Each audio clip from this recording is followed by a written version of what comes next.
Si vous ne vous convertissez pas, vous périrez de même. Chers amis de Catoglade, en ce 3e dimanche, à partir des textes des Écritures, Dieu a vu notre misère. Nous sommes esclaves de nos péchés et de nos passions. C'est pourquoi il a envoyé son Fils, Jésus, nous appeler à la conversion pour nous sauver. Mais nous sommes très forts pour remettre au lendemain ce que nous devons faire aujourd'hui. Oui, Seigneur, je me convertirai demain. Pour aujourd'hui, je veux encore profiter un peu de la vie. Or, pour Dieu, la conversion ne peut pas être une affaire qu'on puisse remettre à demain et aux calendes grecs. L'Évangile parle des malheurs qui frappent les gens à l'époque. Des Galiléens massacrés par Pilate et des personnes tuées par la chute de la tour de Siloé. Les malheurs sont compris à cette époque et sans doute encore aujourd'hui pour beaucoup d'entre nous comme une punition divine.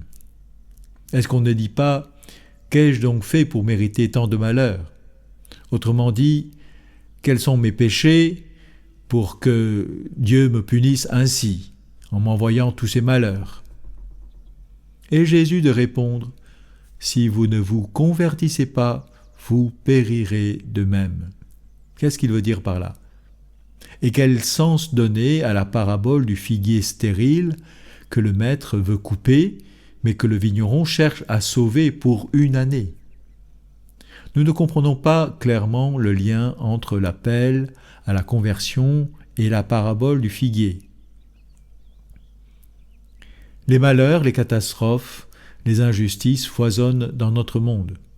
Qui d'entre nous peut prétendre qu'il n'en sera pas frappé? Le mal est là. Il est la caractéristique de notre vallée de larmes.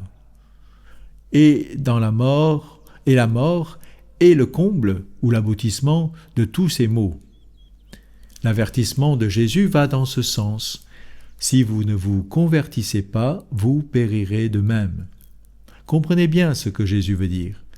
Jésus ne dit pas que le malheur est une punition divine, et il ne dit pas non plus que la conversion à l'Évangile nous préservera des catastrophes et des malheurs. Parce qu'on aura vite interprété dans le sens que la conversion va nous préserver de ces malheurs. Mais la mort est le lot de tous les hommes, les méchants comme les bons. Vous périrez de même, vous périrez comme ces hommes. La foi, alors, est-elle un paratonnerre contre les malheurs qui frappent l'homme? Certains le pensent, mais c'est faux. Que dire alors pour le Fils de Dieu, le juste cloué sur la croix? Et tous les malheurs qui frappent les martyrs qui meurent à cause de leur foi?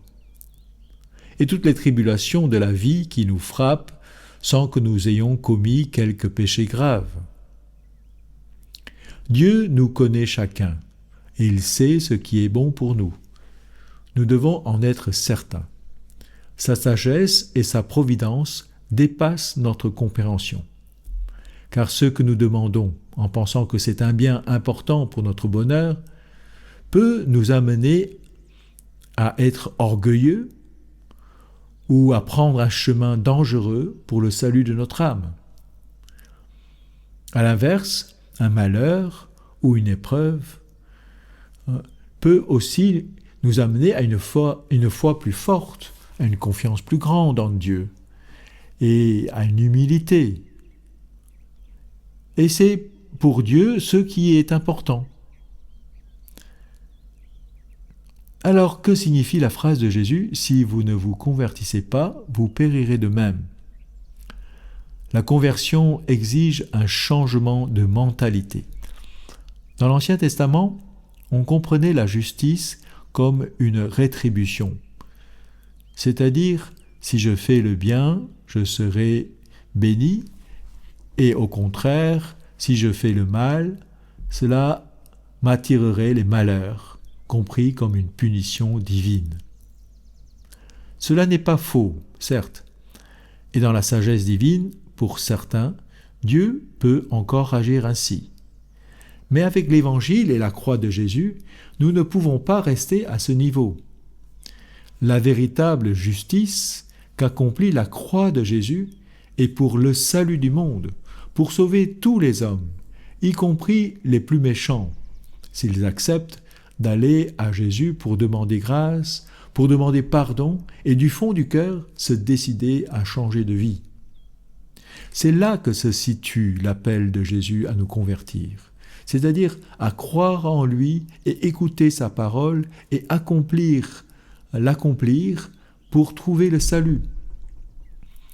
Mais la véritable rétribution de Dieu, si elle ne s'accomplit pas pleinement en ce monde, elle s'accomplira effectivement dans l'éternité de Dieu.